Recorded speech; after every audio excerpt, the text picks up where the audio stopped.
We ran. Man, did we run. And we ran with good pace. I think Roe and Brooke really ran the floor hard, and then Abby and Janae were pretty special there in the open floor. But we went small, and Roe was out there just running. We were able to get some stops and just get on in transition. We didn't want to play in a half court with these guys. They're really good defensively in a half court. So figured we needed to get in the open floor and make some things happen, and we did that. Kind of touched on this, but Rokia's boost with Madison out, how big was that? Yeah, I mean, you talked to Ro, and actually talked to her a couple weeks ago, before even we knew Matt wasn't playing. And she's like, Coach, I'm with you. I'm here, and we're gonna finish this thing out. If we get a chance to play, I'm gonna be a part of it. And she was really good against Michigan State, and she just kind of stayed the course. And this whole year with not a lot of minutes, but she stayed locked in on what the team was doing, and she was special today. How did you keep them engaged for basically 2 weeks, and for part of that they didn't know if we were ever going to play again? Yeah, thought we had done enough. Thought we were in a decent spot to get an opportunity to play, but we took 2 weekends off actually. Practiced Monday, Tuesday, took a Wednesday off, practiced Thursday, Friday. But we were able to kind of get back and do some skill stuff, and take a step back and understand why we fell in love with the game of basketball. And we had some fun in practice. They worked really hard. Thought we got better as a group and individually. And then once we knew who we were playing, it was all in on scout and personnel. And today I thought we were pretty good. How special was it to get Asia a basket there at the end of the game? That was really, really cool. If this was her last time on this floor, what a really cool opportunity for her. And we tried to get Noggs one. Her and Asia have been here for 4 years, and everything that they've been through. Asia's their first tournament game. Neither one of them have been to a postseason tournament game, and really, really special.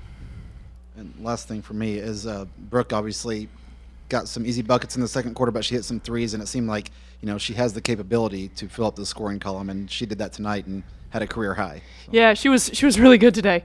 And the anomaly of at Michigan State when she goes 0 for 8, that's not who Brooke is. Today the ball moved, our pace was really good, and she found herself open. I mean, she shot lights out yesterday in practice. I was like, hey, be careful, make sure you save some of those. And I think she saved a few and just played really well. You talked yesterday about tempo being important. You kind of controlled that. Yeah. That's what we wanted to do. We wanted to make sure we controlled the pace because, figured they wanted to keep the game in the 50s and thought if we could get to 70, we'd have a really good chance to win the basketball game. And like I said, Ro getting out in transition and run the floor hard, and then Janae and Abby and Brooke, and they were just really special in transition, making some really good plays. Going into the Big Ten season, you were concerned about your rebounding. And then you said that you worked really hard on that in drills, and it paid off today, don't you think?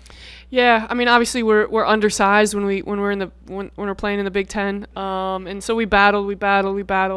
Today they have 13 offensive rebounds, but just dominating the boards and finally winning a rebounding battle. Just proud of our group. This is a really good basketball team that we played against. They won the Missouri Valley Conference, right? They finished 8th last year and won the Missouri Valley Conference, and probably a game away from going. Missouri Valley's got 2 other teams in the NCAA tournament. This is a good team, and Coach Stein has done a really good job of over there, and what a heck of a career she's had.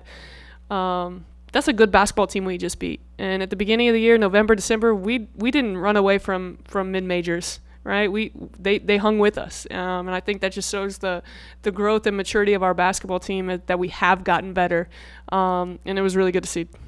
And not playing a Big Ten team that has you scouted quite as well, that's an advantage as well, right? Yeah, I mean, you find out at 2:30 no less on Monday, and we're playing here on Wednesday at 7. And they had to travel. We had the opportunity to play at home, so we'll take it, we'll run with it, and whoever we get a chance to play next, and wherever it is, we'll give it everything we've got. You said going into this game, who would have thought, right? And now you're to a second round of a tournament. Who would have thought? Who would have thought? Who would have thought it? I think not a lot of people around here, maybe not a lot of people inside of our own locker room would have thought that. I kind of got the keys overnight in September to drive this thing, and The staff had to learn who I was and what I wanted, because we didn't, we changed a lot. And in our group, they had to learn everything on the fly, and they stayed with it. They stayed the course. And February was tough for us, right? Like we had done such a really good job of kind of turning the corner, and February was a tough month. But for us to go down and play Michigan State in Indianapolis and battle with those guys, and then to come back here after 2 weeks off and just go out there, and that group had fun today playing basketball. And I hope we have a little bit more fun for a longer time in March.